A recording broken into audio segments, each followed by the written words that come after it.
It's a key target audience for agriculture, educating young people. And we're seeing more emphasis on that, it seems, from various groups, aren't we, Mike? We are. In fact, the United Soybean Board recently capitalized on the connections between agriculture and STEM in order to get more outreach to more students.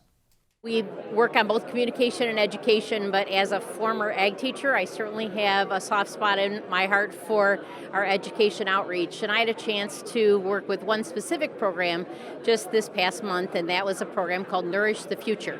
And Nourish the Future is a program that actually began with the Ohio Soybean Checkoff Board and is now expanded so that it is now funded partially by both the United Soybean Board, but also by the Corn Board. So it's another example of great partnerships. But what they do in this program is that they bring teachers into 1 or 2 day workshops at the state level. And these are not ag teachers. These are teachers of science or many times STEM teachers. So I'm looking at technology, and they bring them in for these workshops, but it's very hands-on.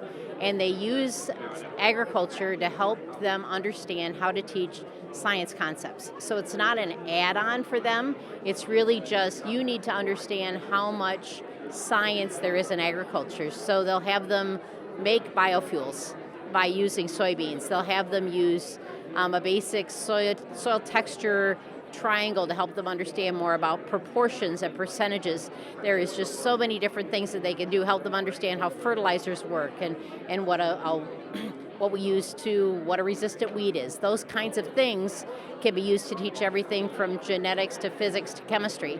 And the really exciting part is that then they chose 25 of those teachers from across the country and brought them out to Commodity Classic. And I had the privilege to sit in their very last session when they were reflecting on what they had learned, and it was pretty incredible to hear what they had to say about agriculture. Things like, I had no idea that farmers cared that much about the environment. I had no idea that soil was such an important thing for farmers. I didn't know that technology was used on such a broad scale within agriculture. Those are things that we just are so excited to get in the hands of our consumers, for them to understand what we do and why we do it, and how we use many of these tools that are at our disposal, and to think about the fact that every one of those 25 teachers is going to go back to a classroom with probably 100 students at the high school level that they have contact with, and then carry those students then will carry it on. It's really just a great example of a USB investment that's just going to have wide-ranging implications.